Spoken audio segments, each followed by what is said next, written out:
رێزدار فەهیم هونجی بخێراتن شەڤە خۆش بێ bi taybet daxuyaniya ku li ser navê Lahor Şêx Cengî derket piştî civîna ku li gel nûnerên Amerîkayê Îraq û Başûrê Kurdistanê çê bibû.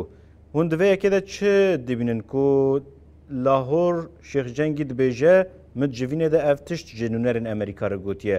Gelo tevgerekî Amerîka jî li gel dewleta Tirkiyeyê ku hemû aliyan bikin yek li dijî PKK û ew jî helwesta xwe bi vî awayî zelal dikin ku dibêjin em tevlî şerekî bi vî awayî nabin? Yani ev ya bi rastî ji ber piştrastî nikare bêje ku em bêjin biryara Amerîka heye ku hemû pêşmerge yek bike li gel dewleta Tirk ser bi PKK'yê ve biçin ji bo gotina vê yekê bi qenaeta min divê destê me tijî bibe. Yani lê ev ya eşkere planekî Amerîka li rojhilata navîn bi taybet li Rojava û Başûrê Kurdistanê heye. Di wê planê de jî helwesta wî ya li hember PKK'yê diyar e. Bi rastî jî her sê rêberên PKK'yê xelat kiriye. Yani eger kî digirtina wan de bibe sedem milyon dolaran wê bexşî wan bike. Yani ev ya jî bi me nîşan dide ku helwesta Amerîka li hember PKK ne helwestekî dostanê ye. Ew helwesta her wiha em bêjin piştgiriya dewleta Tirk jî dike. Lê tiştekî din jê nakokî navbera Tirkiye û Amerîka de jî bi awayekî esasî çareser nebûye. Yani Amerîka dixwaze Tirkiye li rojhilata navîn ji bo berjewendiya xwe bi kar bîne. Fakat planekî din Amerîka jî heye, ew jî eşkere ye. Li rojhilata navîn bi taybet li Başûrê Kurdistanê dixwaze hêzekî qewî ji Kurda û ew jî bi raya wan pêşmerge ye piştgiriya wan bike û her daîm wek awayekî stratejîk gel wan bimeşe. Çünkü li Başûrê Kurdistanê her çi qas em bêjin pêşmerge hebe jî ew pêşmerge mixabin ji sala nodî yeka vir de nebûne pêşmergeyên Başûrê Kurdistanê. Pêşmergeyên partiye, pêşmergeyên Yekdîn İçtimai Kurdistanê. Yani Wezareta Pêşmerge heye belê. Lê Wezareta Pêşmerge hê jî ser hêzên pêşmergeyê destdatdar nene. Wek em bêjin bürokratik bi karê pêşmergeyan ve mijûl dibin. Lê pêşmerge fermanê xwe ji partiyan digirin piranî. Ev ya jî tabî xeterekî mezin e. Ji bo Kurda jî xeterekî mezin e. Bi taybet ji bo planên Amerîkayê jî nexwestekekî ye. Yani Amerîka eger li wan dera ser hevbendiya stratejîk ya pêşmergeyan ji bo siberojê planekî dike ev ji bo wê yekê jî ne baş e. Ama ez ne di wê qenaetê de me ku sedî sed ev hevdîtinên balyozên Amerîka li gel PDK û yenekê rayedarê wan û pêkanînin ne tena serê xwe ji bo em bêjin şerê Tirkiye li wan dera qewî bike û li hember PKK'yê hêzekî taybet derxe. Fakat Amerîka tiştekî din jî dibîne. Yani eger li dijî PKK'yê em bêjin şerekî ji layê PDK'yê ve bi zexta Tirkiye ve bide destpêkirin, eger Kurdên Başûrê Kurdistanê nav hev de nakok bin, alozî wê zêdetir bibe. Yani wê zêdetir em bêjin ku gelek tişt wê ji bin kontrola wî jî derkeve. Çünkü Amerîka her wiha em dizanin ku sala nodî yeka vir de hem ser Iraqê hem ser Başûrê Kurdistanê kontrolekî heye. İja gava ew kontrol ji destê derkeve di şerê nod û çara de çi hat serê em zanin. Yani di nod û çara de dema şerê Yekdî û partî de şevekî de em bêjin mecbûr ma hêza çakûç ji wan dera derxist. Hemû hêzên xwe ji Başûrê Kurdistanê kişand ber bi Tirkiye ve her wiha maweyek şûn de em bêjin ji Iraqê hêz hatin, Seddam hêz şandin, daxilî şerê Hewlêrê bûn dijî Yekdîyê. Yani di wê demê de İran jî daxilê şerê navxwî bû. Yani gelek tişt ji bin kontrola Amerîkayê derket obrasti ji em bêjin ew plana ku sala nodî yeka de ji bo Iraq giştî pek anî bûn bi ser neket yani gelek jî texîr bû heta 2003 carekê din ji nû ve plana xwe ya ser rojhilata navîn û ser Iraqê pek anî. Rêzar Fehîm biborin. Di vê xalê de ger ku Amerîka dixwaze Başûrê Kurdistanê tê de bîîstîqrarî çênebe, dixwaze her herîm bîîstîqrar be. Yê ku niha îstîqrara herêma Başûrê Kurdistanê xira dike ji derve dewleta Tirk kî ye ku ger ku bixwaze îstîqrara wir hebe? Na bahsa istikrarê nakim. Yani istikrar tiştekî de ne bi rastî jî eviya nayê manayê ku Amerîka li wan dera istikrar dixwaze. Amerîka li wan dera dixwaze hêz dibin kontrolayî de be ew kare bi wan hêzana birêve bibe. Fakat ew tişta ji ber nakokiya navbera Kurda heta niha pek nanî. Yani em bêjin Kurd her carê ku nakokiya wan navbera wan de xurt dibe her yek aliyê xwe bi berê xwe bi aliyekî din vedide. Yani bi taybet hêzên desthilatdar yên Başûrê Kurdistanê. Ev ya jî tabî xwesteka wan nine. Ev nêzî sê-çar mehe Amerîka em dizanin di hemû beyanên xwe de tiştek daye ber xwe ku hêzên pêşmerge yek bibe. Yani ji kontrola partiyan derkeve wek hêzên herêmê bi rastî jî em bêjin wek hêzekî askerî taybet derkevne holê. Ev ya jî ji bo berjewendiya wî ye ji bo ku kontrola xwe karibin ser wan bike. Yani istikrar nayê manayê ku li wan dera şer çênebe, li wan dera em bêjin alozî çênebe, ji layê aborî ve krîz çênebe, ew ne mecburî Amerîkayê bin na. İstikrarekî demokrat, em bêjin bawayekî demokratîk naxwaze li wan dera pirs çareser bibin. Ama divir de êdî em bêjin wek salên şerên sar jî dine herem jî rojhilata navîn bixwe jî. Yani êdî gelek aktör hene û her aktör ji ber xwe ve ji bo berjewendiyê xwe karên din pêk tînin û aktora herî şerxwaz jî divir de bi rastî jî êdî eşkere bikû sala 2015 vir de Tirkiye û ev aktoriya xwe jî bi awayekî gelek hovane pêk tînin. Yani ew pêkanîna hovane gelek planan jî em bêjin ew planên ku dewletên wek emperyalîst binav dikin. Devletên wek Amerîka û İngiltere û wek welatên Ewropayê planên wan jî têk dibe. Divir de ev tişta teranserê xwe ne Iraqê li Rojavayê Kurdistanê jî pêk anîn. Îca van aloziyan de herkes ji bo berjewendiyê xwe de hewildanekî dene.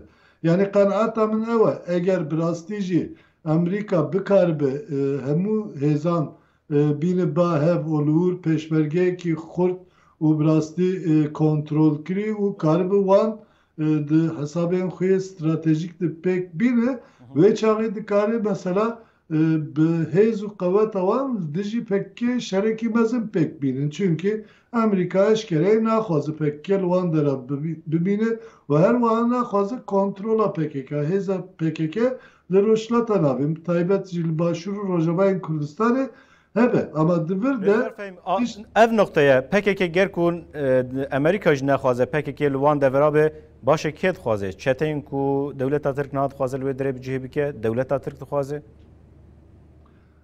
Dikare dewleta Tirk li wan dera bicî bike. Dikare dewleta Tirk li Rojavayê Kurdistanê jî cî bike. Dikare dewleta Tirk ji bo xwe kar bîne û li hemû herêmê bixebitîne. Yani ev ya berjewendiye ji alî Amerîka ve. Ama di wî warî de tabii siyaseta xwe ya Tirkiyeyê jî pêk nayên. Çünkü ew siyaseta ku Amerîka ji bo kontrola rojhilata navîn daye ber xwe û ji bo dewleta Tirk daye ber xwe nevekeve. Çünkü siyaseta ku Amerîka de em bêjin dijberiya PKK ji ber rayû remanên PKK ji ber helwestên PKK ji ber ew sîstema ku PKK parêze heye tiştekî dine fakat dijberiya wî li hember Kurd tune. Fakat Tirkiye divir de bi nêrînekî din li rojhilata navîn tev digerî. Yek nêrîna wî bi rastî jî berfirehkirina Tirkiye yani wek dema nîzama Osmaniyê dixwaze ji Helebê heya Kerkûkê diye plan gelek car hatiye axeftin ez naxwazim dirêj bikim. Ji bo vê yekê jî bi çavsorî bi dijminatiyekî Kurda tev digerî. Yani بگور نرینا ترکیه لرشلتا نابین کرد دوی بچه آوایی خودی ستاتونه بن و حتی امکان هبن نه کردین باکوری کردستانه her vaha Kurdên Rojava û Başûrê Kurdistanê jî lazim e dibin kontrola wî de bin. Divir de mixabin. Helwesta Partî Demokratîk Kurdistan ku ev çendîn sal li gel dewleta Tirk tev digerin divir de xeteriyekî mezin bawayekî giştî ji bo hemû aliyên Kurdistanê derdixwe. Yani berê em bêjin bi awayekî siyasî, awayekî aborî têkiliyê xwe danîn bi rastî jî ev ya meriv dikaribû zirar nebîne ama êdî awayekî eskerî jî li Başûrê Kurdistanê di navbera hêzên girêdayî Partî Demokratîk Kurdistan û hêzên dewleta Tirk de têkiliyekî êdî diyareke xurt heye. İja divir de jî tiştê xuya dike yeneke vê tiştan naxwaze û her wiha yeneke êdî ji beyana Lahor Şêx Cengî jî diyar e ev jî vê tişta ji bo pêşeroja Başûrê Kurdistanê xeter dibîne. Yani Arez Abdullah jî vê tişta eşkere dibêje, gelek siyasetmedarên Başûrê Kurdistanê jî vê tişta eşkere dibêje. Yani êdî wek parastina heremî wêdetir parastina siberoja Kurdistanê, parastina bawayekî giştî hemû Kurda derdikeve holê, ew jî helwestekî din derdixe holê. Yek tiştekî ji bêjim ez biqedînim belkî dirêj nebe, yani em van tiştana hemû dibêjin ama tiştek din jî li holê. Yani êdî pekke jî ne pekke heştê û çareye, pekke bi rastî jî wek hêzekî qewî li Rojhilata Navîn êdî rojev tayin dike. Yani ew hêza xwe li Rojavayê Kurdistanê çi encam derxist holê li ortayê meriv dikare wî jî pekke cudatir bifikire. Her wiha li Rojhilata Navîn di hemû şeran de şerê li dijî Daişê jî û bawayekî em bêjin van dumahiyê de jî em dibînin ku şerên li dijî dagirkeriya dewleta Tirk jî wek hêzekî qewî derketiye holê. Yani siberoj dibe ku ji vê yekê derkevin rê û hin planên din jî derkevin holê. Yani meriv dikare eşkere bêje ku dewletên mezin ku em qala wan dikin derdê wan tiştekî dinin ne wek derdê dewleta Tirk. Derdê dewleta Tirk dijminatiya Kurdan e, derdê êdinan berjewendiye. Berjewendî jî siyaseta realîst tê diguhere. Yani meriv vê yeka jî lazim e ji hizrê xwe dernexe.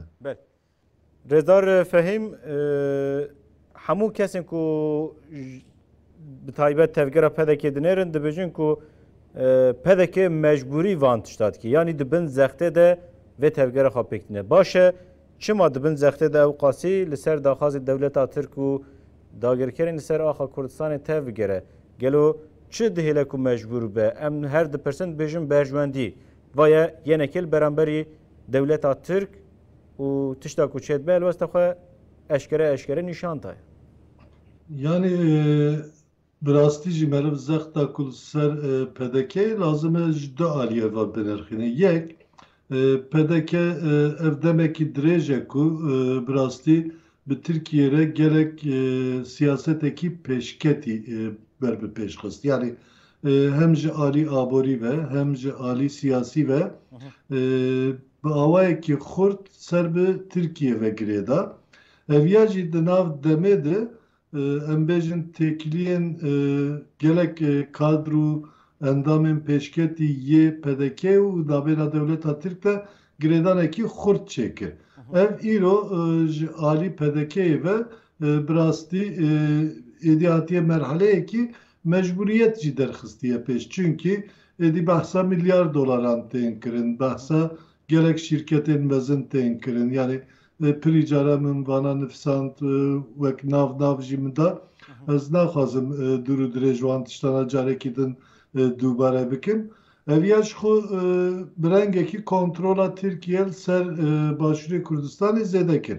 Ya duyemîn jî Tirkiye ji ber ku helwesta wî ya li hember Kurda eşkereye her çi qas peywendiyê xwe bi awayekî stratejîk ji bo berjewendiyê xwe li gel Kurda jî pêk bîne li dijî desthilatdariya Kurda yani em bejin dijî ji bo ku Kurd xwe birêve bibin dev siyaseta xwe ya qirêj bernedaye bi wê siyaseta xwe ya qirêj jî berêve li Başûrê Kurdistanê zextê xwe ya askerî zêde kir. Yani îro em behsa bi dehan karakolên, dehan baregehên askerî yên Tirkiye dikin. Yani ew ciyên ku PKK lê hene jî, ew ciyên ku tu siya PKK jî lê tune wek em bêjin Başîkayê jî.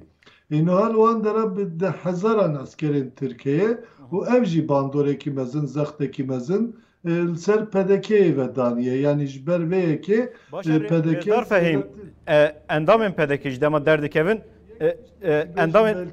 endamên PDK ji dema derdikevin dibêjin peywendiyên me yên li gel dewleta Tirk meseleyê aborî ew dihilin mecbûr bin ku van tevgerên xwe çê bikin. Baş e PDK ji bo xwe dike yan ji bo gelê Başûrê Kurdistan dema dibê mecbûr ji ber peywendiyên aborî. Newsaye min wekî lêkolîn jî pirî cara ji hemû rojnamevaran li gotiye. Li İstenbolê navendekî aboriyê heye dibêjin navenda aboriya Cîhanê li İstenbolê ciyekî gelek xurt e li wan dera sedan şîrkeyên cîhanî hene gelekî wan ji Başûrê Kurdistanê û ji Iraqê ne û gelek kesên askirî yên rayedarên Başûrê Kurdistanê jî bi taybet yên PDK'yê jî li wir şîrkeyê wanî mezin hene. Yani navê wan jî eşkereyê ciyê wan jî eşkereyê û ticareta petrolê yani ev ya tevê mane ku Tirkiye ji wir pereyekî gelek mezin qezenç dike û ji ber ku sîstema bankayê ya Başûrê Kurdistanê ji lawaz e ew jî zêdetir em bêjin li Tirkiye perê xwe girtine û ew pereyê ku li Tirkiye jî girtine nihat bin kontrola dewleta Tirk de jî rasterast dibin kontrola Erdogan de dibin kontrola zaveyê Erdogan de. Ev ya tabii ji bo ku ew têkilî hatî raddeyekî êdî nikarin dijberiya hev û dik jî bikin çünkü hemû tiştê xwe dizanin. Yani ev ya wek PDK nabêjim ama gelek PDK'yên bi vî awayî mixabin hene. Yek ya diye sêyemên jî lazim meriv viya jî bibîne. Yani ev têkiliyên aborî ji ber ku ji bo berjewendiya gelê Başûrê Kurdistanê ji bo ku sîstema Başûrê Kurdistanê rêk û pêk li ciyê xwe rûne ev ji sala nû diyeka û vir de nehat bi kar anîn ev jî her çû dijberiya gel mezin kir. Ji ber ku dijberiya gel mezin bû ev car zext li ser gel jî hate dayîn. Yani em dikarin bi vî awayî bêjin ji ber ku sîstemekî demokratîk çênebû ber bi pêş ve neçû ew xwe girê da dewletên der û dor û dewletên biyanî rayedariya Başûrê Kurdistanê bi taybet PDK û ser de jî ji bo ku karibin hukma xwe ber bi pêş ve bibin zexta xwe ser gel zêde kirin. Yani derketina tevgera goran jî şansekî mezin bû lê mixabin hem tevgera goran hem jî partiyên din dibin zexta partiyên mezin diman gerek pirsgirêk derketin lê dîsa jî net karîbûn ku ew sîstema demokratîk di parlamentoyê de pêk bînin. Yani sala 2015 birabe bîrame carekî de ser bi parlamentoyê ve çûn parlamento bi salam hat girtin serokê parlamentoyê net karîbû biçe parlamentoyê bi rêve bij ber nakokiya partiyên Başûrê Kurdistanê. Yani evana hemû jî zexta li ser gel zêde kir. Yani hemû nav hev dene bi Kurdî karim eriv vê yeka bêje. Belê temişvan hecal ve derecan dijin xatirê we nava xweşiyê dibînin êva baş.